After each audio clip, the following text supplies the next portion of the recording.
Hi, I'm Marissa. And I'm Hayden. Welcome to the show. This week on the show, we have Tech Talks with Keegan and Willow, Weather with Jarrett, and Media Review with Adrian. All that and more here on the show.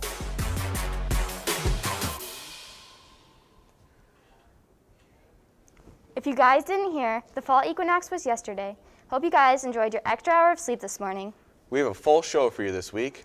Starting off is Tech Talks with Keegan and Willow in the hallway. Hey Keegan, are we at Tech Talks yet? No, Willow, we have a while to go yet. There's like 20 miles. I want to be at Tech Talks! Why don't you want to be at like Disneyland or something? Tech Talks! Tech Talks! All right, we'll be there soon. We have a travel theme today. For our first question, what is your favorite vacation destination? Probably Ireland. I've been to Florida. I almost got eaten by an alligator. That was fun. Disneyland in Florida. Going up north and just like traveling around. My family and I don't really go on like big vacations, but every year we like to go up north and we have this cabins. I want to go camping in like Finland in the cold. Oh, that sounds fun. What is on your road trip playlist? Chris Tomlin and Polo G. Okay. Do you have any? Yeah, Pop Smoke. Okay. Hands down the Mickey Mouse OST. Mickey Mouse Clubhouse OST. Nothing else. Gotcha. The old 2000 hits. Yeah. What genre? Some Britney Spears type. Respectable. All right. Yeah, just country. Any specific songs?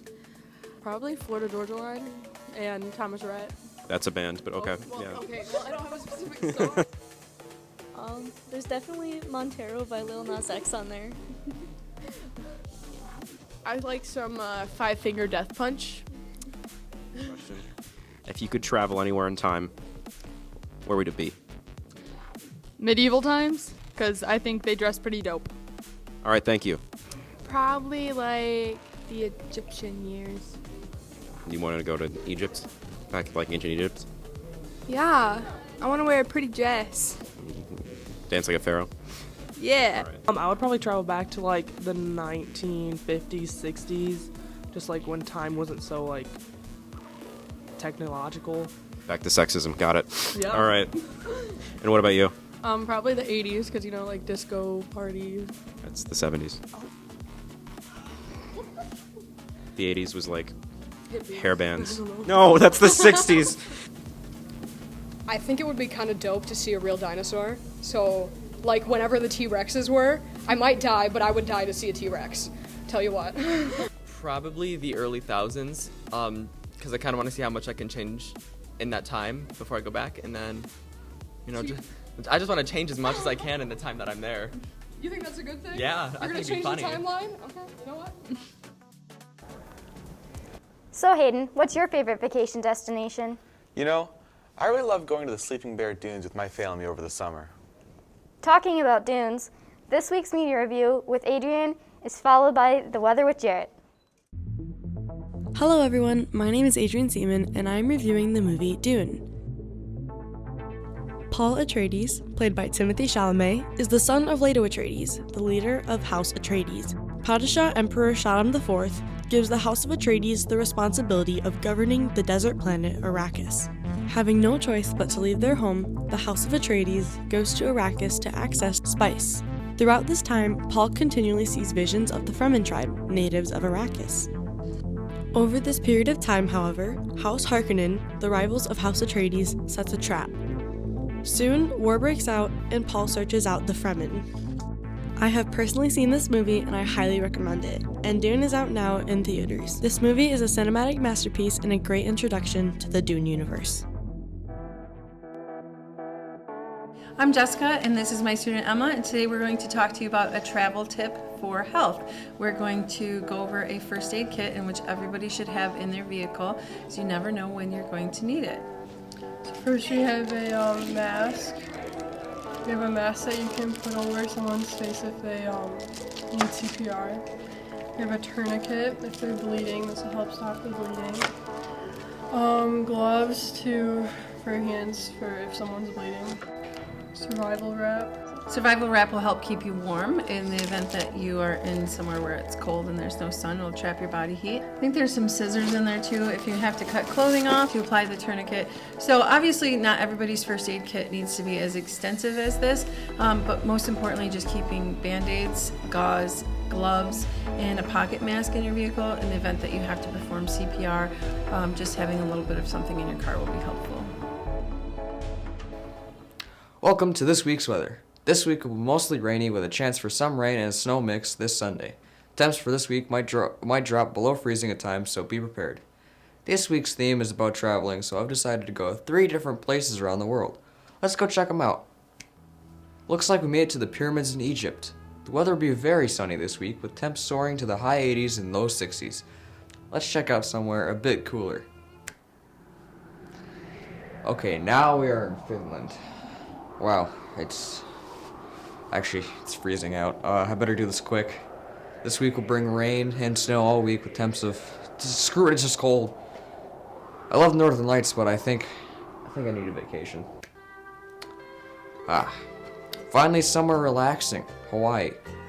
The high temps will stay in the 80s with lows of mostly 68 with a few sunny days in the middle of some shower days. I'm Jarrett, and that's it for this week's weather. I want to get a folding chair or pop or something now. Thanks, Jarrett. Hey, Marissa, have you ever wanted to go scuba diving in the Bahamas? Yeah, actually that's one of my biggest travel goals, but I heard you have to be certified to go. Yeah, you do. Thankfully, the law class is getting scuba certified, and we got to take a look. Here to tell us more is Colton. Guys, Colton here. We learned from the VISCOM class. We learned that the law class is actually learning scuba diving techniques, and with these techniques, they're going to be becoming open water certified. And at the Tech Center, we want you to be as career ready as possible when you leave here. Our students, when you graduate, should have a leg up over the competition.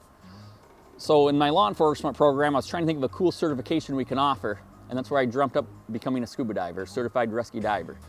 When I was 16 years old, I personally just sent myself through the training. I thought it was something cool that I wanted to do. Kind of got me through college doing that, and when I became a deputy at 22, I had several years of diving experience. When I became 25 years of age, there was a dive team opening at the sheriff's office, and I already had 9 years of diving experience. So I was able to slide right into that position. So the certified rescue diving, it'll give our students just a little leg up over the competition that they're going to be certified divers. As far as we know, we're the first school in the state of Michigan to offer this program. Yesterday was our first time in the pool. We just did basic stuff, learning the mask clearing. The kids are now able to take their mask off underwater, clear it, working with their snorkels. Next week we'll implement the fins, so they'll have masks, snorkels, and fins. And then the week after that we'll actually get out the dive gear and they'll take their first breaths underwater. But that way, all things being equal, when the students are graduated trying to get their jobs in public safety, they already have that certification. Hey, I'm a rescue diver. My juniors and seniors this year, since it's our first year we're doing it, will all be open water certified, which will take them down about 90 feet of water. My juniors next year, though, will be able to come back and become a rescue diver, where my juniors will start having their open water certification. So it'll actually be 2 years of scuba diving, but that way they have the rescue diving certification when they get out in the real world. It'll give them that leg up. It shows they have that initiative, just to help them be a little bit more career ready. I'm Nora Franzel, and this is my first year in the law class. I'm from Ubley. I would totally recommend the scuba diving class. How many classes do you take where you can be swimming in a pool and learning new concepts, and you're learning it in a fun and immersive way rather than staring at a book all day, which I highly appreciate. The kids seemed to have a blast yesterday. This was pretty exciting for them to do this. I had to pay out of my own pocket to do this, and it was just something that I wanted to do. Being as that the kids are getting this, for free, and the certification that they'll have for their whole life, I think it's awesome. The kids seem to be having a blast with it. We were swimming in a pool yesterday when a lot of kids were in classrooms. It's just another advantage at the Tech Center.